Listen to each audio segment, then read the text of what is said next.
The girl carefully tugged at her skirt, trying to cover herself more. Seeing this, the man flew into a rage.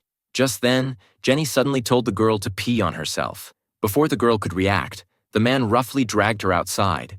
The two sisters inside the room heard the commotion outside and were frozen in place, looking at each other in shock. Time rewinds a few hours earlier.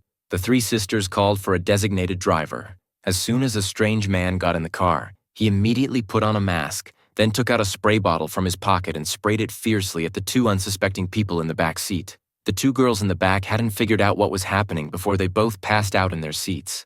Jenny watched in stunned disbelief as her best friend lost consciousness, terrified to the core and not daring to make a sound. She reached out with trembling hands for the car door handle, wanting to escape this predicament. The moment she tried to open the car door, the alarm suddenly blared. The mysterious man glared at Jenny grimly, his eyes cold and cruel. Seeing this, he quickly put his mask back on and started spraying. Before Jenny could react, her consciousness began to blur.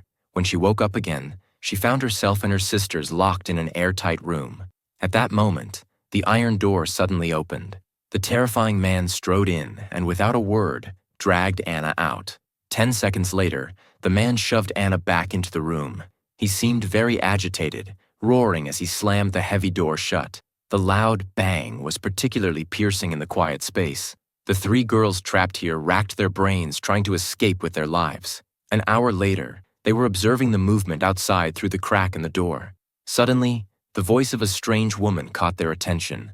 They heard the woman seemingly scolding the man who had imprisoned them. Realizing there was someone outside, the two girls began screaming for help at the top of their lungs. Soon, the cell door was opened from the outside.